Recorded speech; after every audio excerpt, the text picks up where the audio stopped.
창세기 22장 1절에서 14절입니다.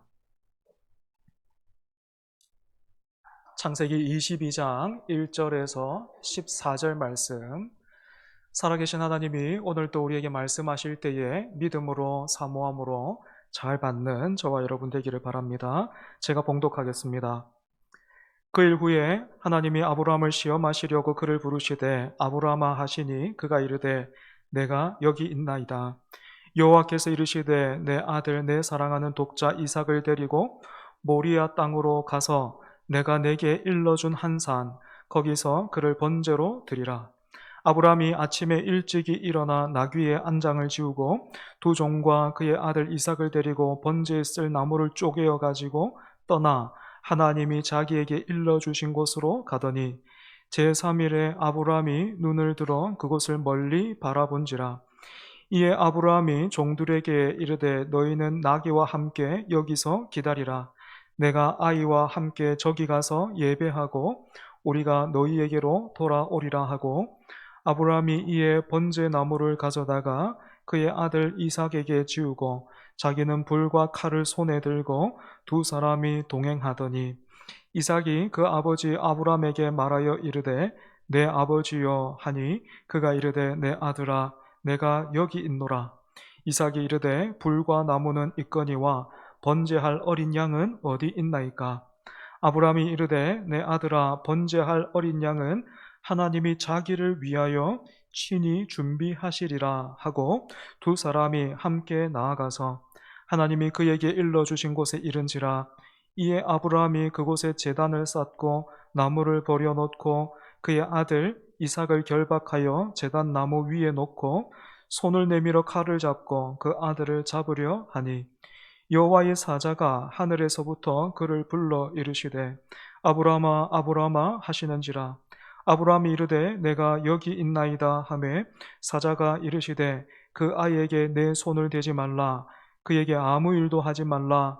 내가 내 아들 내 독자까지도 내게 아끼지 아니하였으니 내가 이제야 내가 하나님을 경외하는 줄을 아노라. 아브라함이 눈을 들어 살펴본즉 한 순양이 뒤에 있는데 뿔이 수풀에 걸려 있는지라. 아브라함이 가서 그 순양을 가져다가 아들을 대신하여 번제로 드렸더라. 아브라함이 그 땅 이름을 여호와 이레라 하였으므로 오늘날까지 사람들이 이르기를 여호와의 산에서 준비되리라 하더라. 아멘. 지난주 우리는 1절을 통해서 아브라함이 받은 복이 하나님, 바로 그분 자체다라는 것을 확인했습니다. 그런데 이어지는 내용을 보면 우리의 눈과 귀를 의심할 수밖에 없지요. 하나님께서 아브라함에게 이런 명령을 내리셨기 때문입니다. 내 아들, 내 사랑하는 독자 이삭을 데리고 모리아 땅으로 가서 내가 내게 일러준 한 산, 거기서 그를 번제로 드리라. 저는 지난주 하나님이 우리에게 주시는 시험은 우리를 위하는 목적이 있다, 유익이 있다, 이렇게 말씀드렸습니다. 그래서 여러분은 지금 이 시험에서 아브라함이 마침내 누리게 될 유익이 보이십니까? 왜 하나님은 아브라함에게 이런 명령을 내리셨을까요? 본문은 하나님의 의도와 목적에 대해서 침묵하고 있습니다. 하지만 문맥과 배경을 통해서 조심스럽게 두 가지 이유를 한번 추측해 볼 수 있습니다. 먼저는 하나님이 이삭을 어떻게 표현하고 있는지 다시 한번 본문 잘 보십시오. 아브라함에게 이삭을 가리켜서 내가 너에게 준 아들 이렇게 말씀하지 않으시고 아브라함과의 관계가 굉장히 강조되어 있습니다. 아브라함과 이삭의 관계를 대단히 강조하고 계신 거죠. 특히 원어로 보면 본문의 순서가 이렇게 되어 있습니다. 취하라, 너의 아들, 너의 독자, 네가 사랑하는 이삭, 이렇게 되어 있습니다. 뒤로 갈수록 어떻습니까? 마치 관역을 향해서 날아가고 있는 화살처럼 정확하게 아브라함의 심장이라고 할 수 있는 이삭을 향해 있습니다. 그래서 랍비 전통에서는 상상력을 발휘해서 2절을 하나님과 아브라함의 대화로 이렇게 재구성해 놓기도 했습니다. 먼저 하나님이 이렇게 말씀하십니다. 네 아들을 데려가라. 그러면 아브라함이 이렇게 대답했다라는 겁니다. 제게는 2 아들이 있습니다. 그래서 하나님이 또 이렇게 말씀하셨습니다. 너의 독자를.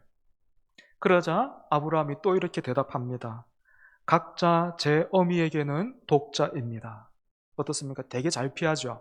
이게 우리의 전공인데, 그러자 하나님이 또 이렇게 말씀하신다라는 거예요. 네가 사랑하는. 여기에 아브라함이 어떻게 대답했을까요? 저는 둘 다 사랑합니다. 그러자 하나님께서 이제는 더 이상 도망갈 수 없게 이삭 이렇게 말씀하셨다. 재구성하고 있더라고요. 그리고 또 하나 살펴볼 것은 2절에 모리아 땅으로 가서, 이 말에 이 가서라는 표현이요, 창세기 12장 1절에서 하나님이 아브라함에게 내 고향 친척과 아버지의 집을 떠나라 하셨을 때에 떠나라라는 이 단어와 같다라는 것입니다. 가서와 떠나라라는 게 같다라는 거죠.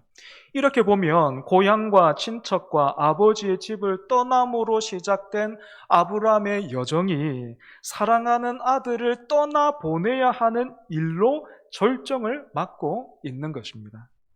여러분, 고향과 친척과 아버지의 집, 그리고 아들의 공통점이 있다면 무엇이겠습니까? 모두가 다 아브라함이 사랑하고 의지하는 것들이었습니다. 그 중에서도 아들 이삭은 그 무엇과도 비교할 수가 없죠. 그런데 다른 분도 아니고 바로 그 아들을 주신 하나님께서 아들을 다시 바치라 하셨습니다. 여러분, 왜 그러셨을까요? 왜냐하면 아브라함에게 있어서 이 아들 이삭이 우상이 될 수 있었기 때문입니다. 보통은 우상이라고 하면 하나님을 반대하거나 대적하게 하는 나쁜 존재를 떠올립니다. 대표적으로는 불상 이런 것들을 생각할 수 있다라는 것이죠. 하지만 여러분, 꼭 그렇지만은 않아요. 그래서 팀 켈러 목사님은 내가 만든 신이라는 책에서 우상에 대해 이렇게 설명했습니다. 하나님보다 당신에게 더 소중한 것. 하나님보다 당신의 마음과 상상력을 더 사로잡는 것. 그리고 좋은 것을 궁극적인 것으로 만드는 것. 이게 우상이라 했습니다. 그런데 여러분, 우리가 이렇게 우상에 대한 정의를 다시 생각하고 내리기는 했지만 솔직히 어떻습니까? 아들을 바치라 하시는 하나님을 여전히 이해하기가 어렵습니다. 여러분, 하나님은 왜 이렇게까지 자기를 사랑하라 하실까요? 왜 하나님은 이렇게 집요하리 많지 우리에게 자기를 사랑하라 하십니까? 아버지가 아들을 사랑하는 것조차도 편하게 두고 보실 수가 없다면 애초에 결혼이나 가정을 꾸리지 말라고 하시면 됐을 것을 하나님은 왜 이런 상황을 만드시는가라는 것입니다. 여러분, 하나님이 이렇게 자기를 사랑하라 하시는 것은 그 무엇보다도 자기를 더 많이 먼저 사랑하라 하시는 것은 하나님이 뭔가가 결핍되어 있는 분이라서 그런 게 아닙니다. 하나님이 아브람과 이삭의 사이를 질투하셔서 지금 이런 명령을 내리고 계신 것이 아니고요. 사랑이신 그분 앞에 엎드려야만 우리는 내 자신을 비롯해서 내가 사랑하는 사람도 참으로 사랑할 수 있기 때문입니다. 여러분, 다시 한번요. 이게 참 중요합니다. 하나님이 왜 사랑하라, 자기를 먼저 사랑하라, 계속해서 사랑하라 라고 말씀하시냐면 우리가 그 사랑이신 하나님 앞에 엎드릴 때에만 내 자신도 사랑할 수 있고 내가 생각하고 내가 아끼는 바로 그 자녀를 비롯해서 가족들, 아내와 남편, 부모, 자식, 그때부터 사랑할 수 있게 되기 때문입니다. 여러분, 이런 의미에서 오늘 우리가 버리고 떠나야 할 우상이 있다면 무엇입니까?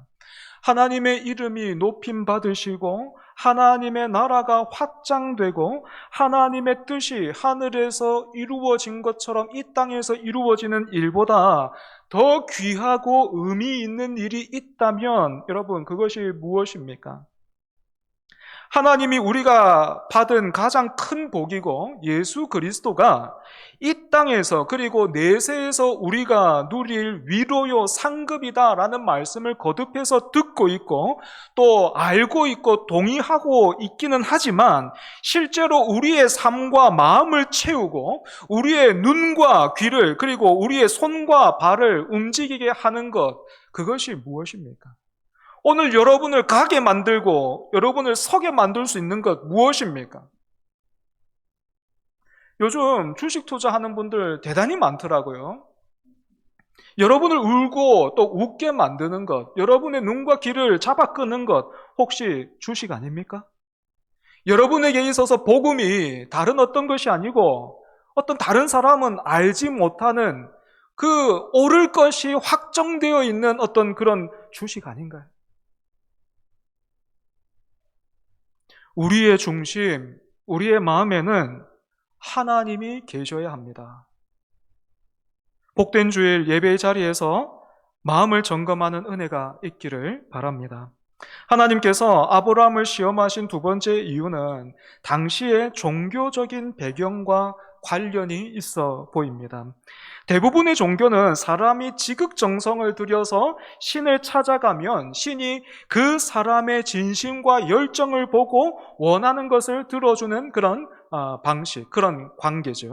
그렇다면 여러분, 사람 편에서 신을 제일 감동시킬 만한, 신을 제일 기쁘게 해드릴 것이 있다면 무엇일까요? 사람 편에서 뭘 드려야 신이 감동하겠습니까? 성경을 보면요, 사람들이 이것 두고 참 많이 고민했던 것 같아요. 그러다가 가나안 땅에 어떤 사람들까지 있었습니까? 자기 자녀를 신에게 바치는 사람들이 있었습니다. 지금은 신의 존재를 믿는 사람도 있고 믿지 않는 사람들도 있지요. 하지만 당시에는요, 모든 사람들이 신을 인정하고 있었고 자기가 아끼던 것을 신에게 바치면 그로 인해서 복을 받는다라고 믿었습니다. 여러분, 이런 분위기에서, 이런 문화에서 누군가가 자기 자녀를 신에게 바쳤어요. 그런데 이런 사람이 한 사람밖에 없다면 모두가 그 사람을 향해서 손가락질 할 겁니다. 그런데 그런 사람이 한 사람뿐만이 아니고 여기저기 있다라고 여러분 한번 생각해 봐요. 정말 안타까운 일이지만 예전에는 이렇게 말하는 목사님들 계셨습니다. 여러분, 헌금을 10만 원 하는 사람과 100만 원 하는 사람, 그리고 집을 팔아서 헌금하는 사람들 중에 하나님이 누구를 더 기뻐하시겠습니까? 목사 눈에도 이런 사람들이 너무 예쁜데 대단한데 하나님은 어떠시겠습니까? 저는 솔직히 그런 말을 들을 때마다 하나님은 그런 분이 아니다라는 그런 생각했습니다. 하나님은 저런 분이 아니지라고 저는 생각했습니다. 그런데 동시에 불안감도 있더라고요. 그렇게 막 앞을 다투어서 집까지 파는 사람은 제가 보지는 못했는데 그래도 나름대로 어떤 의미 있는 그런 액수를 드리는, 의미 있는 것을 드리는 그런 사람들을 보면서 내 마음이 불안하더라는 거예요. 나는 헌금도 많이 못하고 있는데 그래서 정말로 뒤처지고 있는 건 아닐까? 하나님이 이런 나를 기뻐하시지 않는 건 아닐까라는 그런 불안감이 있더란 말입니다. 아닌 건 알겠는데 불안하더라는 거예요. 이와 비슷하게 아브라함은 신에게 자기 자식까지 바치는 사람들의 땅에서 오래 머물러 살았습니다. 그래서 어쩌면 그렇게 뒤틀린 그 종교성의 영향을 아브라함도 받고 있었을 겁니다. 아브라함도 뭔가 하나님 앞에 많이 바쳐서 충성을 증명하고 사랑을 받아야 되겠다라고 생각했을 수 있다라는 말이죠. 하지만 그렇다고 해도요, 아브라함에게는 이삭을 바치는 것까지는 선택지에 없었을 겁니다. 그런데 웬걸 하나님이 먼저 독자 이삭을 바치라고 하시니 이제까지 알고 있었던 하나님과는 달라서 아브라함의 입장에서는 대단히 이 명령이 당혹스러웠을 것이고 또 이상하다 싶었을 겁니다. 여러분, 그럼에도 불구하고 오늘 본문 3절 보십시오. 3절을 보면 아브라함이 아침에 일찍 일어나 있습니다. 잠을 설쳐서 일찍 일어난 걸까요? 아닙니다. 일찍 일어난 아브라함은 하나님이 주신 명령대로 길을 떠나 제사할 준비를 모두 마친 상태였습니다. 여러분, 아브라함에게 그 아들을 바치라고 말씀하시는 하나님도 하나님이신데 그 말씀에 지금 이렇게까지 순종하고 있는 이 사람은 또 뭡니까? 아브라함은 어떻게 이 말씀에 순종할 수 있었을까요? 히브리서 11장 17절을 보면 이런 말씀이 있습니다. 여러분 화면 참고해서 같이 한번 읽어보겠습니다. 시작. 아브라함은 시험을 받을 때에 믿음으로 이삭을 드렸으니 그는 약속들을 받은 자로 돼 그 외아들을 드렸느니라. 아멘. 여러분, 아브라함이 어떻게 외아들까지 드리는 이 순종을 할 수 있었다라고 성경이 말하고 있습니까? 무엇을 통해서? 방금 읽었잖아요. 믿음으로 이삭을 드렸으니 이렇게 말했잖아요. 믿음으로. 믿음으로 드렸답니다, 여러분. 아브라함이 믿음으로 그 아들까지 드렸대요. 여러분, 솔직하게 여러분은 이런 믿음 원하십니까? 지금 하나님 믿으려고 지금 믿고 있어서 나온 거잖아요. 더 잘 믿고 싶어서 지금 온 거 아닙니까? 이런 믿음 원하냐고요? 솔직히 이 정도까지는 안 바라죠. 그리고 이렇게 될까봐 무섭죠. 그런데 여러분, 여기에서 이 믿음으로라는 말에는 이런 의미가 있습니다. 보통은 믿음을 우리가 성경에서 배우지 않습니다. 우리가 이미 성경 밖에서 이 믿음의 어떤 정의를 배웠습니다. 그리고 그 믿음, 그 알고 있는 믿음으로 성경을 보는 거야. 우리가 알고 있는 믿음, 뭡니까? 내 의지와 신념의 결정체죠. 내가 인정하고 결심해서 꽉 붙드는 거예요. 그걸 우리는 믿음이라고 알고 있습니다. 예, 맞습니다. 믿음에는 분명히 그러한 요소가 있어요. 그러한 특징이 있습니다. 하지만 여러분, 아브라함이 믿음으로 자기 외아들을 드렸다라는 이 말은요, 그런 뜻이 아니에요. 자기 신념과 자신의 어떤 그런 의지로 그 아들까지 잡아 바쳤다. 여러분, 그런 말이 아니라고요. 예를 들어서 한번 설명해 보겠습니다. 저는 여기에 모인 누구보다도 제 아내가 저를 생각하고 위한다라고 믿어 의심치 않습니다. 그러면 지금 제가 그 아내를 향한 믿음이 제 안에 있는 거잖아요. 그죠? 제 안에 그런 믿음이 있는데 이 믿음의 근거는 누구에게 있겠습니까? 저와 제 아내의 관계의 시작은요, 솔직히 제 공이 큽니다. 저 자매라면 바랄 것이 없겠다 싶어가지고 마음을 다하고 뜻을 다하고 힘을 다해서 쫓아다녔습니다. 그래서 저는 지금도 제가 아내와 결혼할 수 있었던 이유로 하나님의 은혜를 제외하고는 제 의지와 열정이 큰 몫을 했다라고 자부합니다. 하지만 지금 제가 아내를 믿고 의지하고 있는 건 연애와 결혼을 가능하게 했던 저의 의지와 신념이 아닙니다.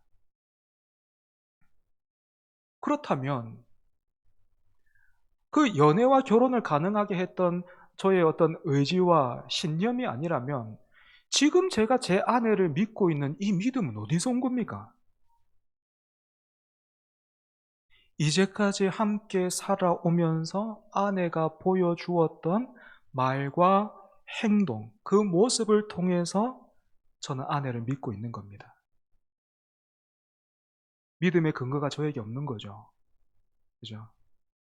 그래서 내가 지금 아내를 믿고 있다라는 그것으로 나는 뭔가를 자랑할 이유도 없습니다. 오히려 어떻습니까? 제가 이 말을 하면 할수록 아내는 싫어할 텐데, 도대체 사모님은 목사님에게 뭐 어떻게 하는 거야? 아내가 높아지죠. 그죠? 여러분, 이게 믿음의 특징입니다. 히브리서 11장에서 말한 이 믿음의 특징인 겁니다. 아브라함이 독자 이삭을 바치라 하신 말씀에 순종할 수 있었던 것도 마찬가지라고요. 여러분, 아들을 바치라 하시는 하나님의 명령이 아브라함 입장에서는 이해가 되고 납득이 됐겠습니까? 그 명령을 듣고도 아브라함은 그날 밤에 단잠을 잤을까요? 아니요, 그렇지 않았을 겁니다. 그럼에도 불구하고 아브라함이 순종할 수 있었던 것은 이제까지 동행하신 하나님께 이유가 있단 말입니다. 받은 명령을 이해할 수가 없고 소화시키지도 못하겠지만 나를 택하시고 지금까지 지키시고 인도하시고 위하신 그 하나님, 언약을 이루어 가신 그 하나님이라면 틀림없이 뜻이 있다. 틀림없이 주실 은혜가 있다라고 여겼던 거예요. 여러분, 신앙은요, 대부분 우리의 필요에서 출발합니다. 그리고 또 우리의 욕심에서도 시작됩니다. 필요와 문제를 해결하기 위해서 하나님을 한번 믿어보기로 하는 겁니다. 하지만 이렇게 믿음의 근거와 이유가 언제나 나에게만 있다면, 우리에게만 있다면 여러분 어떻게 되는지 아십니까? 그 성경에서 배운 그 믿음이 아니고 그냥 성경 밖에서 우리가 일반적으로 알고 있던 그 의지와 신념을 발휘해서 그렇게 하나님 붙들면 어떤 일이 일어나는 줄 아십니까? 잘 되면 교만하고 못 되면 낙심하는 거예요. 신앙이 널뛰기를 하는 겁니다.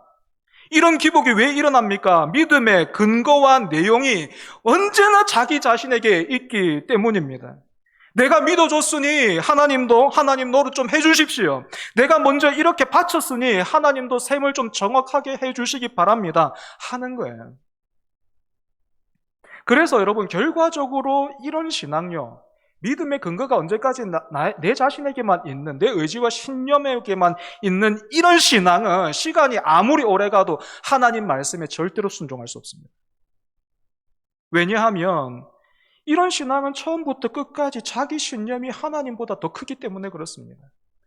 예배 자리에 나오는 것, 주일 오전에 나오는 것, 이것 자체는 오케이. 그 정도는 내가 동의할 수 있겠습니다. 그 정도는 내가 해줄 수 있어요. 그런데 거기에 넘어서서 매일 첫 시간을 들이십시오. 그리고 또 밥을 먹는 것처럼 하나님의 말씀을 먹어야 됩니다. 그렇게 요구하기 시작하면 그 요구가 자기 생각과 자기가 생각했던 그것보다 넘어선다 싶으면 거부하는 거예요. 아니요.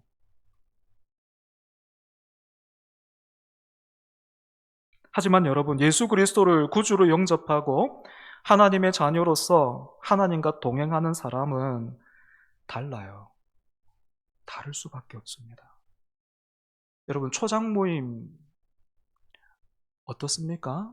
여러분, 초장 모임이 좀 풍성한 만남이 또 교제가 이루어지고 있습니까? 어떻습니까? 늘 똑같은 이야기만 하고 있지는 않아요?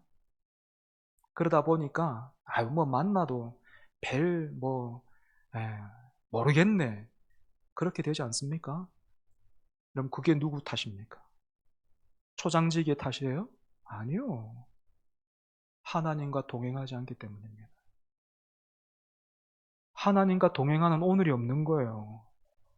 일주일 동안 하나님의 말씀을 먹은 게 없는데, 그 말씀을 소화시키지를 않았는데, 하나님 한 번도 그렇게 생각하지 않았는데, 그러니까 늘 똑같은 이야기 하는 거예요. 늘 똑같은 이야기. 세상 사람들과 다를 게 없는 거예요. 살아보니까 내가 교회도 가보고 절에도 가봤는데 다 똑같더라. 별 게 없더라. 끝나는 거예요. 하지만 그렇게 자기 자신을 가리키는 겁니다. 하지만 하나님 사람은 어떻더라고요? 달라요. 살아보니까요, 하나님 말씀대로 사는 게 제일 안전하던데요. 내가 지내보니까 이번 한 주에 배웠는데 정말 하나님 말씀대로 사는 게 부끄럼 당하지 않아요. 말씀대로 사는 게 제일 후회가 없을 것 같아요. 여러분, 이렇게 내가 아닌 하나님을 가리키는 사람이 바로 그리스도인이고 성도인 것입니다. 오늘 여러분 어떻습니까?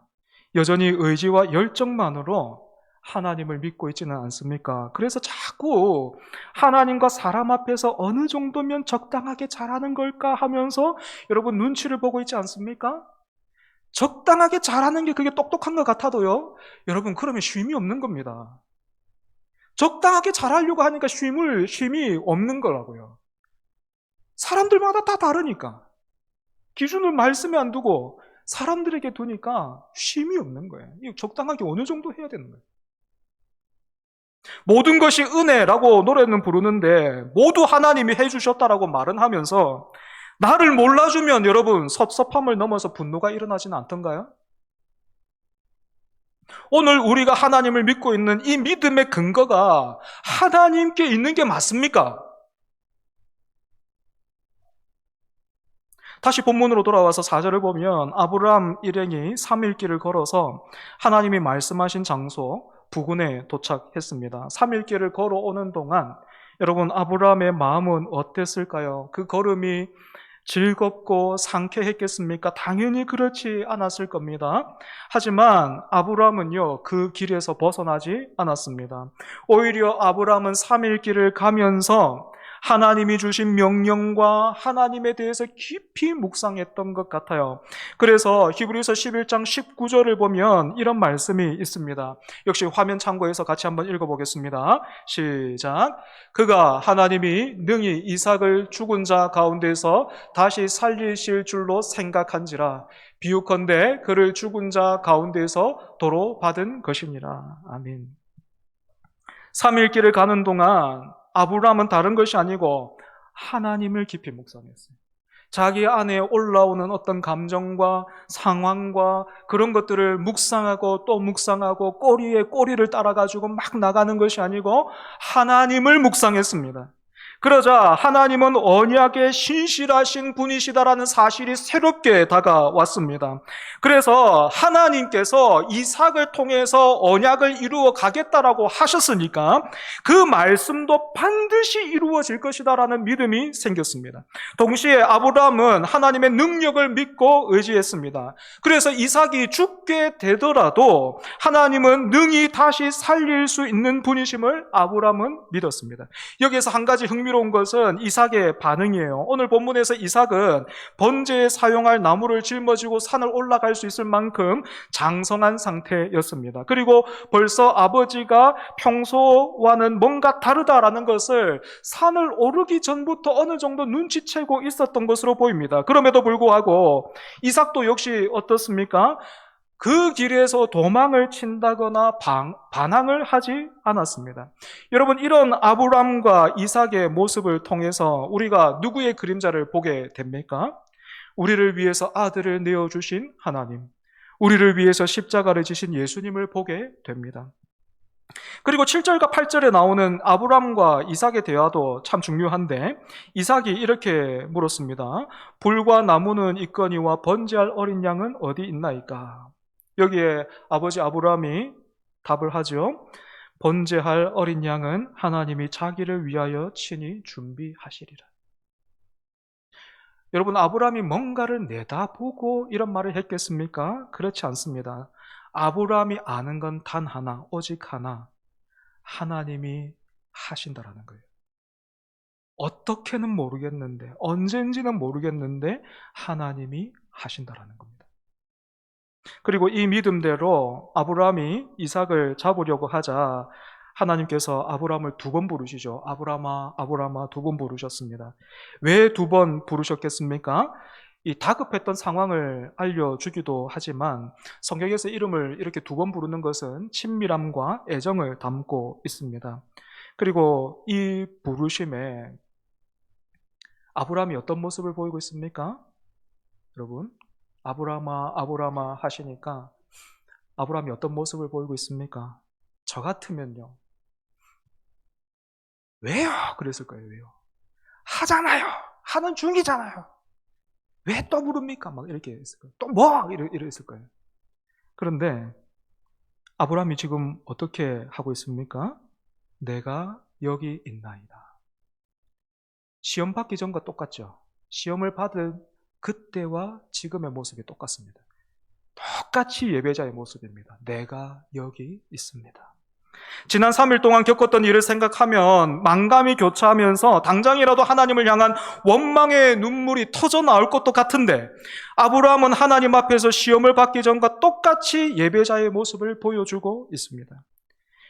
그런 아브라함을 보면서 12절 여러분 보시면 하나님께서 내가 이제야 네가 하나님을 경외하는 줄을 아노라 라고 하셨습니다. 여러분, 이 말은요, 이전까지는 하나님이 아브라함을 보시면서 뭔가가 믿음직스럽지가 못하고 뭔가가 이상하고 어정쩡했는데 아들까지 잡아 바치는 걸 보니까 내가 이제 확실히 알았다. 여러분, 그런 뜻이 아닙니다. 그렇다면 이 말의 의미는 뭘까요? 아브라함이 지금 하나님보다 아무것도 앞세우지 않고 있죠. 그죠? 자기 아들뿐만 아니고 자기의 이성과 경험과 지식과 지혜, 그 어떤 것도 앞세우지 않고 하나님의 말씀, 그 하나님을 절대 의존하고 있는 그 모습을 보면서 하나님이 너무 기쁘셨던 거예요.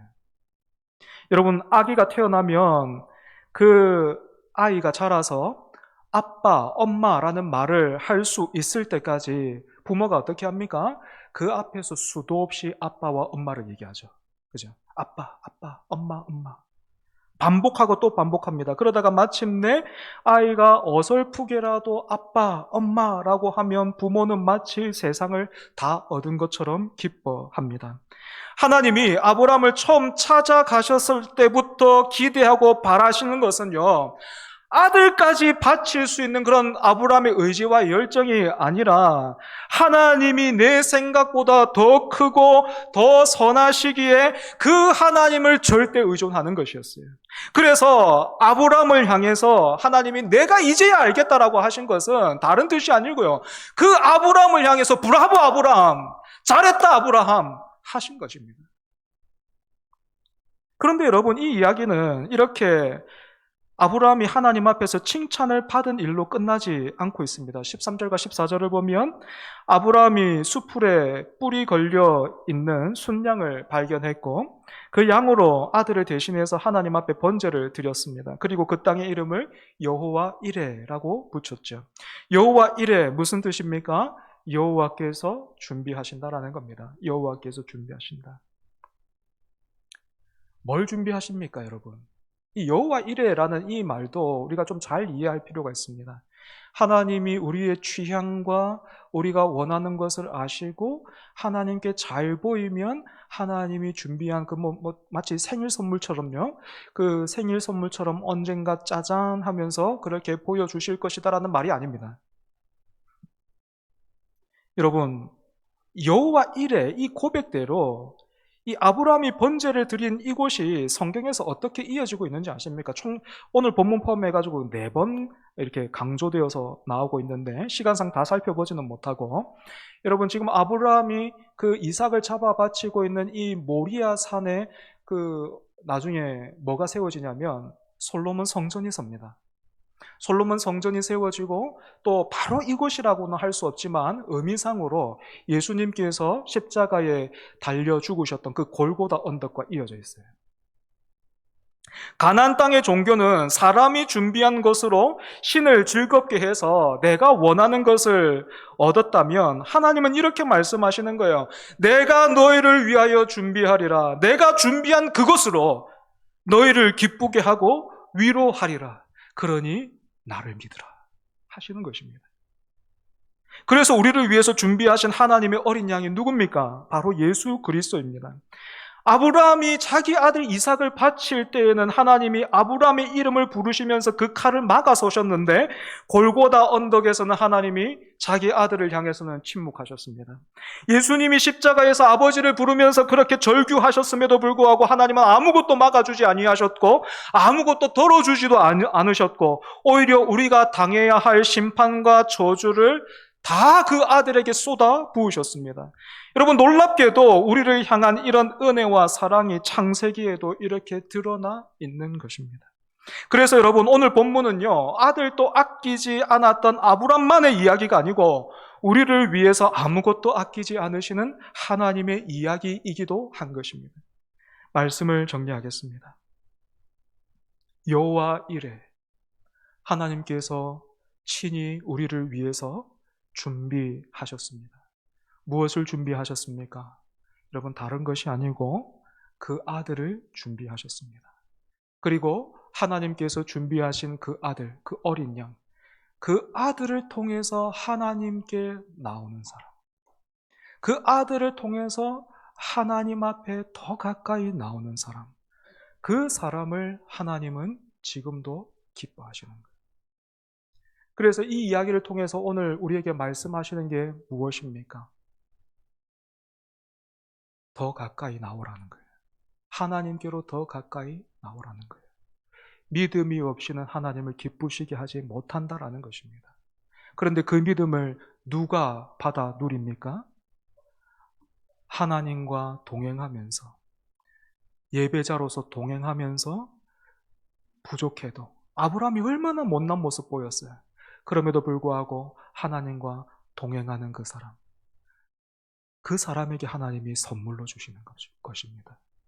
이 믿음을 사모함으로, 또 이 믿음을 통해서 예수 그리스도로 인하여 하나님께 더 가까이 나가는 저와 여러분 되기를 바랍니다. 우리 찬송하겠습니다.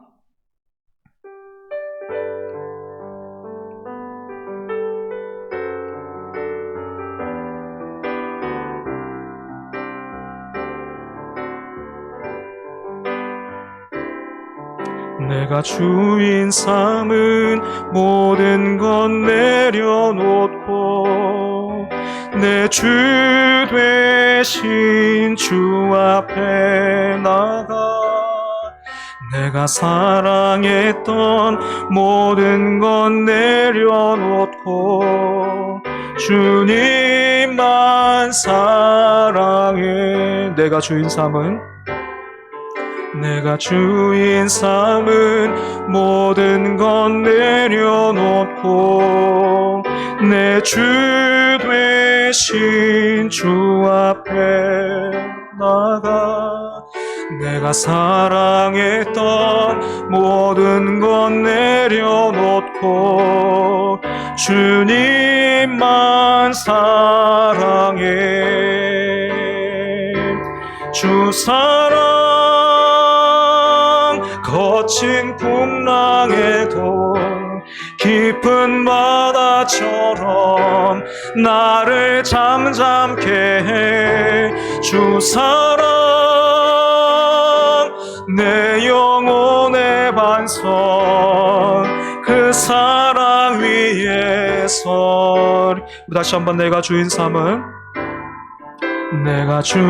삼은 모든 건 내려놓고 내 주 되신 주 앞에 나가 내가 사랑했던 모든 건 내려놓고 주님만 사랑해. 주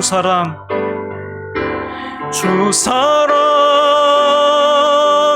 거친 풍랑에도 깊은 바다처럼 나를 잠잠케 해. 주 사랑 내 영혼의 반석 그 사랑 위에서 주 사랑 거친 풍랑에도 주 사랑 거친 풍랑에도 깊은 바다처럼 나를 잠잠케 해. 주 사랑 내 영혼의 반석 그 사랑 위에 서리. 이 시간 같이 한번 기도하겠습니다. 여러분, 예배의 자리에서 우리 마음 한번 돌아보고 점검해야 됩니다. 여러분, 하나님보다 더 의지하는 것 있죠? 하나님보다 더 사랑하는 것 있죠? 그죠? 말씀보다 의지가 되는, 또 말씀보다 기쁜 그러한 소식들이 우리 가운데 있습니다. 여러분, 그럼에도 불구하고 하나님이 아브라함과 동행하셨듯이 오늘 우리도 하나님께서 동행하시고 예배의 자리로 불러주십니다. 여러분, 하나님보다 더 사랑하는 것이 있다는 소리는 하나님이 뭔가를 덜 주셔서 그런 게 아니고요, 우리가 하나님을 모르기 때문에 그렇지 않겠습니까? 하나님은 이미 다 주셨는데 우리가 그 하나님을 믿지 못하기 때문에 그런 것 아니겠습니까? 그 하나님을 믿노라 하지만 그 하나님과 사실은 동행해 본 적이 없기 때문에 우리가 내 손에 있는 건 못 놓는 것 아니겠습니까? 여러분, 그런 모습들, 그런 어리석음들 이 시간 하나님 앞에 다 고하고 우리가 함께 불렀던 것처럼 내 영혼에 반석되시는 그 사랑 위에 서서 살아가는 우리 되게 해달라고 이 시간 같이 한번 기도하겠습니다.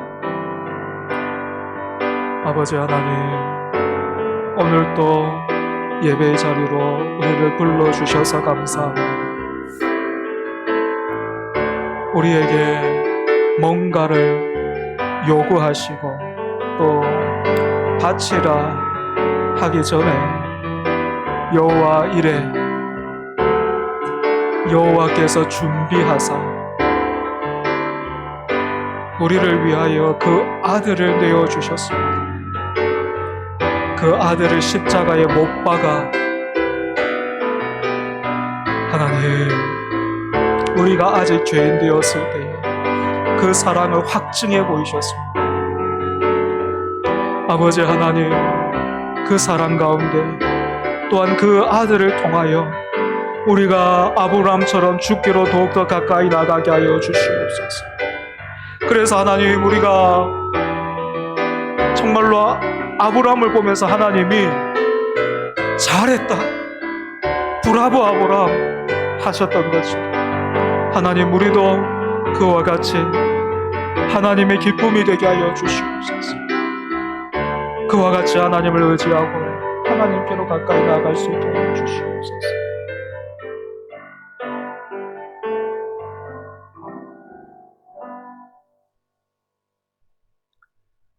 여호와 이레의 하나님 아버지, 우리가 구하지 않았음에도 하나님께서 준비하신, 또 하나님께서 내어주신 그 아들을 통하여 오늘 또 우리가 하나님 앞에 그 은혜의 보좌 앞으로 담대히 나아갑니다.